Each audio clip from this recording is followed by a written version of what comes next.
Imphal East District ki Khurai Nandaibam Laikai dasu ising ichawgi awaba mayoknari.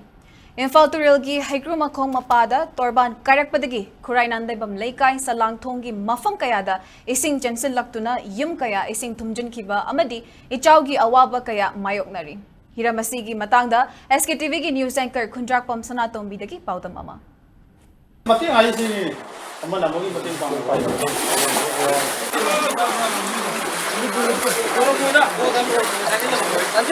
Okay, bro.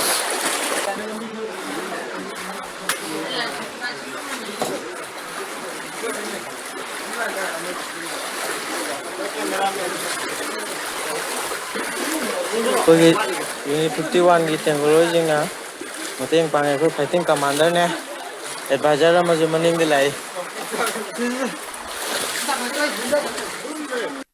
अगर हजिक लेजरीब मफम असी खुराई नंदबम लेकाई सलान थोंगददी इम्फाल तुरेल तोरबान खुराई हेक्रू मकोंग अकोई मपासिदा इसिंग कायरकपना मरम ओइराकांदा अकोई खुराई नंदबम लेकाई सलान थोंगसिदासु इसिंग जेंजलक्तुना yum कयामा इसिंग थुमजिनखिबा अमदि Awana कयामा इचाउगी मायोकनबदु लेरी अदुगा yum सिंग असिदा लेइबा मियोय सिंग असी अकोई साफगदब जगा अमदा खरा म थैदोक्तुना थंगिबा तारगसु खरा मखैदि अकोई इसिंग थुमजिलबा युम सिंग असिदा हौजो हुजुमक्सु अदुमक लेरी अदुगा मसिबु रेस्क्यू तोबिनबगिदमक्ता अकोई अरामबाई तेंगोलगी तेंगोलोय सिंग अमदी सोशल सेंटर क्लब की मेंबर सिंग अमदी लोकल वॉलंटियर सिंग रेस्क्यू तोबिदुना अचौबा थौदांग इचाउदा अवाबा नंगलबा सिंग असिगिदमक्ता होनबिरी अदुगा हौजो हौजिक अकोई इचाउदा अवाबा नंगलबा मफम असिगी मियोय सिंग असी अदुकी मतिक अकोई नोंगमदा चंगद्रबा यादबा पोलम सिंग अमदी थकनबा इसिंग चिंबा सिंग असी तंगाई फदबा कया अमसु लैरी पौदम जरिबे हा खुंद्राकपम सनातोंबी SKTV न्यूज़ इम्फाल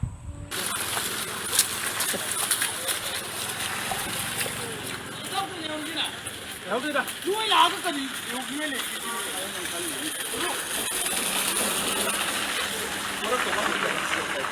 선 들어. 가글라.